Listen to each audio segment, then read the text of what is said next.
یہی سوال میں آپ سے بھی کرنا چاہ رہی ہوں. صدر مملکت کو استثنا تو مل گیا پچھلی ترمیم میں, تو صدر مملکت یہی رہیں گے صدارتی نظام میں؟ دیکھیے, میں ایک چیز آپ کے نوٹس میں دوں کہ یہ جو 27ویں آئینی ترمیم ہوئی اس میں جو آرمی ایکٹ 1952 میں جو ترمیمات ہوئی اور پھر آئین میں ترمیم ہوئی اور جس کے تحت سی ڈی ایف کا کانسٹیٹیوشنل پوسٹ کریٹ کیا گیا, جب مشرف وردی میں صدر بنے تھے تو سپریم کورٹ نے یہی ایک رکاوٹ جو ہے ان کے سامنے رکھی تھی کہ وردی میں آپ نہیں بن سکتے ہیں کیونکہ آرمی چیف کا منصب کانسٹیٹیوشنل نہیں ہے. اب تو وہ کانسٹیٹیوشنل ہو گیا ہے, وہ منصب تو اب کانسٹیٹیوشنل ہیں, تو کوئی تو یہ ایسی رکاوٹ نہیں ہے کہ خطرناک بات کر رہے ہیں عامر صاحب. آپ کہہ رہے ہیں کہ جو کانسٹیٹیوشنل ہے وہ دوسرا کانسٹیٹیوشنل عہدے سے ریپلیس ہو سکتا ہے. کہ میں ذاتی طور پہ دیکھیں یہ کانسٹیٹیوشنل پوسٹ ہے نا, بنا دی گئی ہیں, اب تو یہ ماننا ہوگا نا. خطرناک کیا ہے؟ بیسیکلی قانون اور آئین کے طالب علم کے طور پہ میں یہ کہہ رہا ہوں. دوسری بات یہ جو ووٹر کی عمر کی بات کر رہے ہیں نا, میرا دونوں کو مشورہ ہے کہ یہ 21 یا 25 سال کرنے کے بجائے یہ ووٹ کا جو حق ہے ویسے قانون اور آئین کے تحت یہ پاکستانیوں کا بنیادی حق ہے, فنڈامنٹل رائٹ ہے, اور دنیا میں تقریباً ہر شہری کا ایک فنڈامنٹل رائٹ ہوتا ہے. جس طرح سانس لینے کا حق ہے, آزادی کا حق ہے, آزادی کے حق پہ بھی قدغنیں لگ گئی. آپ نے دیکھا نہ کہ صرف 3 ماہ تک بغیر کسی چارج کے آپ کو جیل میں رکھا جا سکتا تھا, یہ آرٹیکل 9 میں جو تھا, اب تو انہوں نے اینٹی ٹیررزم قوانین میں بھی یہ ترمیم کر دی سیکشن 11 میں کہ آپ اس کے تحت بھی آپ کو نظر بند رکھا جا سکتا ہے.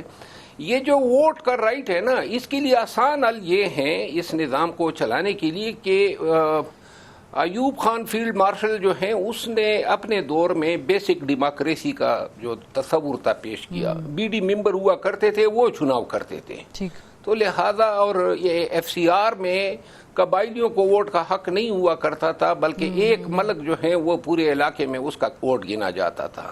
اسی طرح انگریز کے زمانے میں پاکستان بننے سے پہلے جس کی زمین ہوتی تھی 300 کنال, یا جو کوئی اس زمانے میں کوئی ٹیکس بھرتا تھا, یا کوئی پنچایت کا جو ہے کوئی سرپنچ ہوتا تھا, اس طرح کے ووٹوں کے رائٹ ہوتے تھے. اب میرا خیال ہے آسان حل تو یہی ہے کہ پاکستان میں ووٹ کا حق چند گنے چنے لوگوں کو دیا جائے تاکہ الیکشن بھی فیئر ہو سکے, اور ووٹر کی تعداد جتنی کم ہوگی. کون سے ہوں گے؟ پھر میں واپس آپ کو اپنے سوال پہ لے کے آتی ہوں کہ صدر مملکت یہی رہیں گے. آپ نے کہا ریپلیس ہو سکتے ہیں, تو بڑی خطرناک بات کر رہے ہیں عمر صاحب.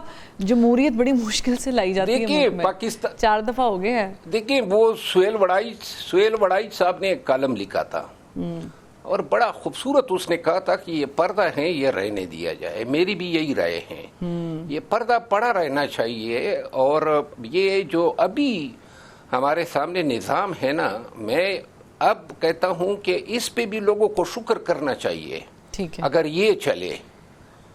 لیکن اگر یہ جو ہے جس انداز سے, جس تواتر سے ہم جس طرف بڑھ رہے ہیں, میرا خیال نہیں ہے کہ منصوبہ ساز جو ہیں, یعنی آپ کہہ رہے ہیں کہ وہ جو قومی حکومت کی باتیں صدارتی نظام کی طرف لے کے جانا, پی ٹی اے کے دور میں بھی انہوں نے ریفرنس دیا قادر منتقل صاحب نے, اب قومی حکومت بنتی بھی نہیں, اب مکمل طور پہ دیکھ رہے ہیں.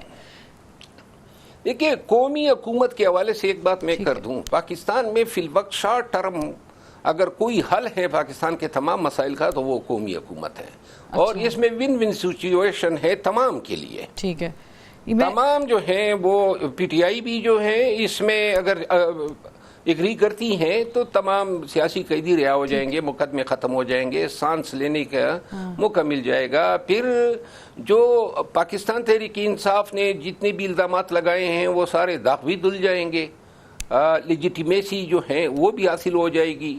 اسٹیبلشمنٹ اور پی ٹی آئی کے درمیان جو فاصلے ہیں یا جو نفرتیں پیدا ہوئی ہیں وہ ختم ہونے سے پاکستان میں جو ہے ایک وحدت سی آ جائے گی. یعنی آپ کہہ رہے ہیں کہ اگر قومی نہیں ہے, ٹھیک ہے, اگر قومی نظام آتا ہے شارٹ ٹرم اس کا فائدہ ہوگا, اس میں اس گنگا میں سب ہاتھ دھو لیں گے. لیکن پھر میں پوچھنا چاہ رہی ہوں, بریک لیتے ہیں, بریک سے واپس آتے ہیں تو سوال پوچھتے